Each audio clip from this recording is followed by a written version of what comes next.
આદિવાસી એ વર્ષોની પરંપરા, આદિવાસી એટલે અનાદિકાળથી વસનારો આ પૃથ્વીનો એક માણસ છે. અને આદિવાસી સમાજને અનાદિકાળથી આ જે રીતિ રિવાજો છે એ આદિવાસી અમારા વડવાઓ હતા, અમારા ભગવાનો હતા, માતાજીઓ હતા, દેવી દેવતા હતા, એ લોકોને એ છે.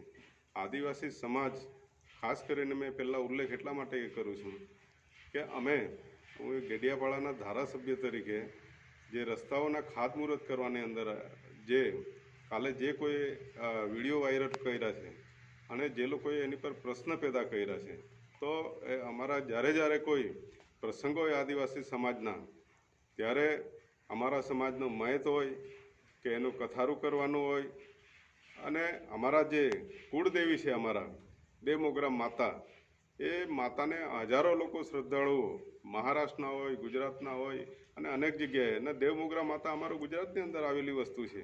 ત્યાં આગળ આટલા શ્રદ્ધાળુઓ જે મહુડાનો રસ જેને કહેવાય, મહુડાનો હર્બલ એ લઈને અમારા માતાજીનું એ પ્રસાદ કહેવાય, અને એના પ્રસાદ રૂપે અમારા ટ્રાઇબલના લોકો ત્યાં આગળ અમારી દેવમોગરા માતાને ચડાવવા આવે છે.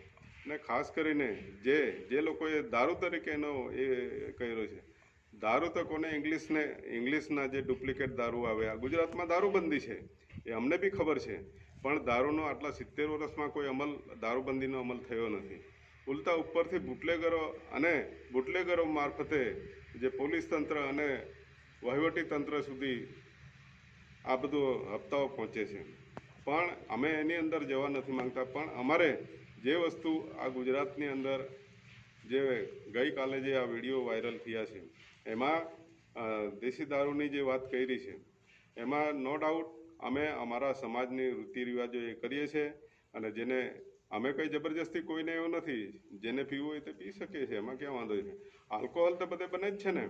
આજે મહુડામાંથી જે રસ બને એ હર્બલ તરીકે અમારા લોકો જ્યારે છોકરાઓને ખાંસી થાય તો છાતી પર લગાવી આપે તો ખાંસી બી મટી જાય છે. ને આજે તમે મેડિકલની અંદર જે ગોળીઓ લો છે, ગોળીઓમાં બી આલ્કોહોલનું પ્રમાણ આવે છે. સાઉથની અંદર ચોખામાંથી દારૂ બને છે, ત્યાંના લોકો લોકલ દારૂ તરીકે ઉપયોગ કરે છે. તો જે લોકોએ આની પર પ્રશ્ન ઉઠાવ્યો છે, તો એને ચોખાને અનાજ ખાવાનું પણ બંધ કરી દેવું જોઈએ, કેમ કે એમાંથી બી આલ્કોહોલ પેદા થાય છે. વાત રહી છે સુગરની અંદર, શેરડીની અંદર, એ શેરડીની અંદરથી બી જે ગોળ નીકળે એનો આલ્કોહોલ બને છે. તો ખાંડમાંથી બી બને છે, તો ખાંડ ખાવાનું બી છોડી દેવું જોઈએ. જે લોકોએ ચા પીવાનું છોડી દેવું જોઈએ, જેને આવા લાગતું હોય તેમ. એટલે અમારા આ સમાજની ઘોર અપમાન છે આદિવાસી સમાજનું.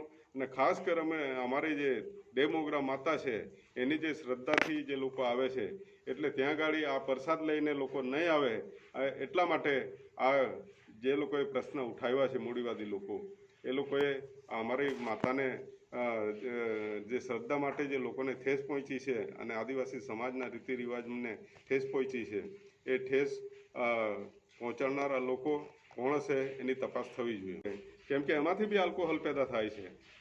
વાત રહી છે સુગરની અંદર, શેરડીની અંદર, એ શેરડીની અંદરથી બી જે ગોળ નીકળે એનો આલ્કોહોલ બને છે. તો ખાંડમાંથી બી બને છે, તો ખાંડ ખાવાનું બી છોડી દેવું જોઈએ. જે લોકોએ ચા પીવાનું છોડી દેવું જોઈએ, જેને આવા લાગતું હોય તેમ. એટલે અમારા આ સમાજની ઘોર અપમાન છે આદિવાસી સમાજનું.